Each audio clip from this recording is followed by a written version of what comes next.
Welcome back to Plug-In. Our guest today is Mike Munzing, and we are talking about all kind of politics and conservative issues today. So here we go. Which is right up my alley. That works for me. Yes. So last segment we were talking about all kind of the crazy global gases and government spending, environmental issues, environmental as well as welfare for the rich, welfare for the poor, all kind of welfare. Everybody's getting their hand in there.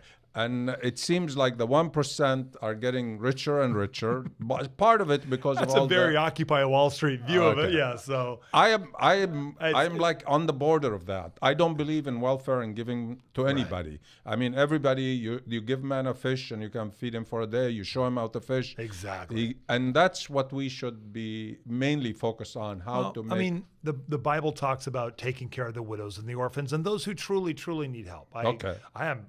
Absolutely. And people say, oh, you're for no government. No, government absolutely serves a role. It has its own to keep us safe, to keep us free. Yeah.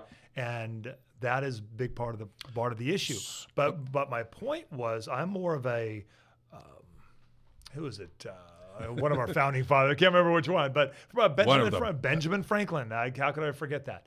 See, he spent a lot of time in Europe and France, and he saw what a full entitlement state, even back then, did to the society. Okay. So as he says, you need to keep the poor as uncomfortable in their poor. You have to keep them uncomfortable. It should be a program where it has ending to it, and you have to get on your feet and go. And you don't want to make it a pleasant process. You don't want to benefit people. You don't want to make them warm and fuzzy in their poorness. No. Where they, we have EBT cards because we don't want to call them food stamps because then they feel bad. Yeah. Well, I disagree with all that. Yeah, I want them to feel bad and want to do something to get off it. Yes, especially when you can walk down the street and find work, or these poor illegal immigrant or whatever, they can come to the country not even speaking the English and find jobs. And that's a bigger problem as well, because we talk about in my world, I hear so much of they're doing the jobs that Americans just won't do. I think that's a big pile, because then Americans should be willing to do these jobs, and we should not be benefiting and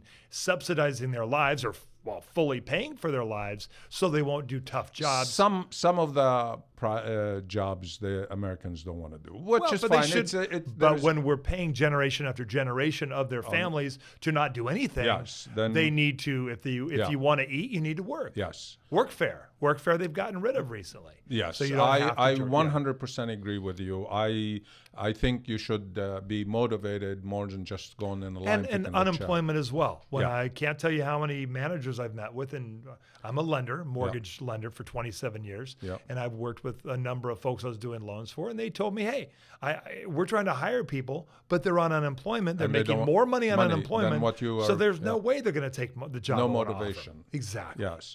Well, okay, let's go on another point here. Ted Cruz, your mentor. My buddy Ted. Announced that he's going to run. I'm 7 years older than Ted. It's 2 years for the elections. We're just started 15, and it's in 2016. And amazingly, 2 or 3 weeks ago, others were saying that Ted's been very quiet. We haven't been hearing from Ted. What's Ted doing?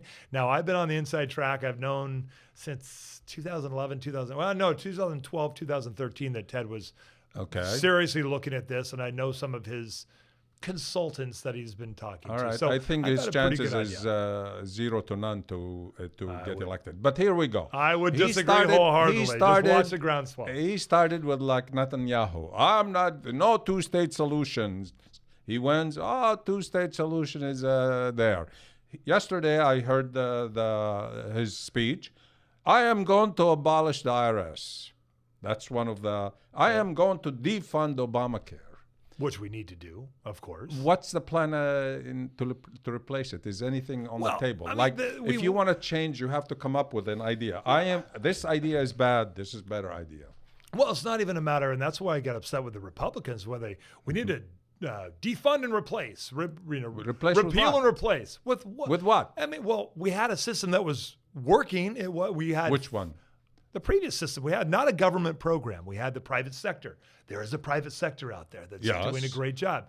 Doctors and insurance agents, what we needed to do, which whether we can get back to this at this point is going to be difficult. Yes. But car insurance. You can get car insurance across state lines. Yeah. The government had so many regulations and restrictions. But in California, as if you it are came poor to, and you can afford, they give you car insurance. Well, you get car insurance too. Yeah. But once again, I'm talking about selling across state lines. Okay. Here in California, we had a few. We had, my brother works for Kaiser. That's more of an HMO. Yeah.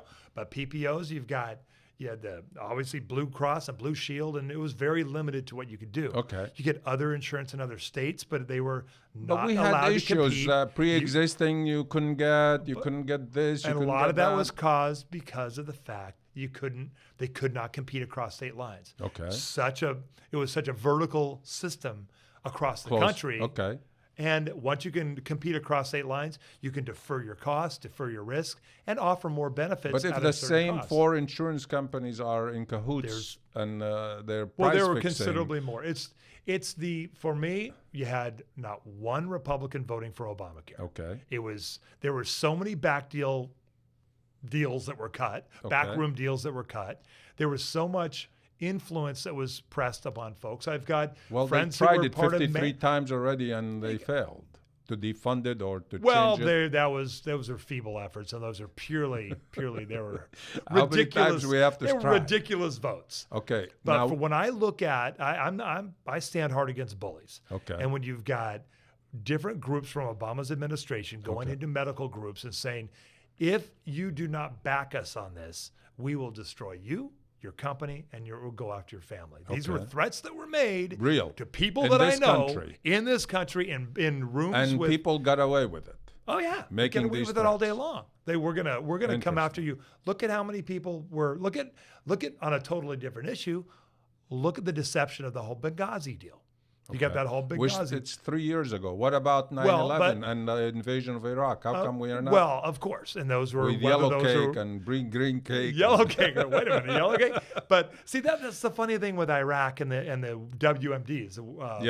Weapons of mass destruction. Yeah. Well, we knew that Saddam Hussein bombed the Kurds. He used weapons of mass destruction against his own people. But he bombed the Kurds way before. So to think he 9/11. didn't have, so you don't, but and look what happened now. Okay, to say we that he went didn't and took still him have out. those? Oh, but my point about Benghazi was they're blaming it on a little guy in, I think, San Diego or something, made a video. He made a YouTube video that nobody had really watched and said, that's why they're attacking and then in Benghazi. they changed the story. But once again, they keep changing the story. Bush and Cheney, they say, if you know today what you didn't know before, would you make different decision? They still, no, we will have gone to Iraq and took Saddam They kept it out. real quiet when they found that they did find weapons of mass destruction. But They found... yeah, in the last couple of years, they found them. They did, but hey, for me, we knew he had him before, and to think he got rid of him, it took 13 or 12 years, and we took them all out. We should not have. And we've been there for 11 years, and we didn't find that was a mess. We've made a lot. And look what happened. When we're still in Afghanistan. Now we have ISIS. We didn't have ISIS before. I know. We have Al Qaeda. We didn't have Al Qaeda in the Middle East before. And we got Iran. Iran's about to have nukes. Iran about to have nukes. Iran is going to control Iraq, Yemen, and Saudi Arabia in the middle where the oil is. It's going to be a problem. It's a big mess. We've had foreign policy, even over the last 6 years, has been a complete mess. But even before, it wasn't. I'm not defending anybody. I'm saying, look, we got a mess. Are we dealing with it correctly now? Absolutely not. So what's the solution then? Especially there. I'm not a huge foreign policy, wonk guru. You are in the politics part of it. Yeah, but I'm a city councilman in Aliso, VA. But you're like an octopus. Your tentacles everywhere. I do have tentacles everywhere. Yeah, I do believe in standing much stronger against the evil. Boots on the ground? We'll see how it goes. I don't know all of our unmanned vehicle opportunities, but I do think we knew where they were. Even Yemen now. We've got Yemen. My nephew is in Djibouti. Mm-hmm. He's in just first deployment with the Army, so I'm very proud of him. I thought they just got him out from there, Yemen. But Djibouti's across the water. Oh, okay. It's across either next door or is it one of them? I forget. I haven't looked at the map lately. Okay. But he's one of the ones. You got Yemen, and you've got the guy who's across Oman.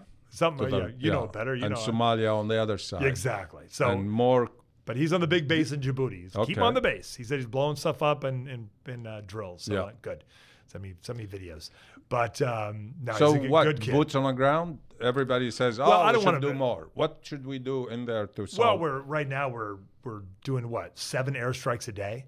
That's 7. That's not. I don't know if it's 7, but there's Yeah, the that's British, the latest French. average number. Okay. And we know where these guys are. We've got so many unmanned vehicles, don't we? But we don't we can't- know exactly where these guys are? Yes, but we can't keep going there and solving their problem. No, I of think course they not. have to Of solve course their own not. problem.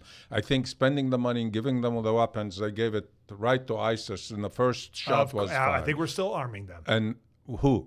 We are.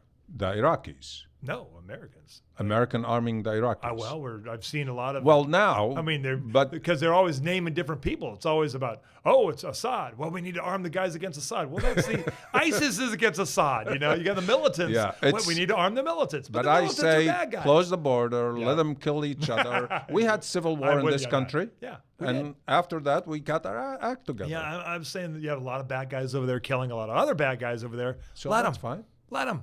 Okay. And watch them out until. Don't give them all the bullet. And Well, don't let them come this way. Support our friends, the Kurds. The Kurds are. Yes, The Kurds but- are our friends. But so is the Turkish, and the Kurds And, hate well, the Turkish. well, and if you they've had a support, bad yeah, history. if you support the Kurds, then you have a problem with the Turkish. Well, the Turkish are getting a little interesting now. We've Yeah. got. What's the leader's name now? It's I don't know. Erdogan. Yeah, Erdogan. Yeah. Yeah, he's a little bit more of a character than I'm Yeah, used yeah, to. yeah. So keeps it interesting Anyway. to be sure. It is to say it's complex is a big understatement. It's yes, very complex. yes, it's crazy and complex, and we just rattled the you know cage out. We got all the rats out of their cages and out of the holes. We and now have we left have a them problem. all out of their cages. And now we have a problem. And poor they all, Netanyahu and the Israelis are having a real problem. everybody. They're right in the everybody. middle of it, It's though. everybody around. So is the Saudis. Yeah. Well, anyway, we're coming close to our second segment, and we thank you, Mr. Munzing. Go ahead Thank and you. plug your company. I know you're in Well, mortgage. yeah, I'm with and- Munzing Mortgage Group down in San Clemente, California. You can always find me on the internet. Just look me up on Yes. Facebook, or last name is spelled Munzing. Find me anytime. I'm on Twitter. I'm on Facebook. I'm easy to find. Thanks. Thank you for listening. This is the end of Plugin. We'll see you at the end of this show on Plugin. We'll see you on our next show, number 24.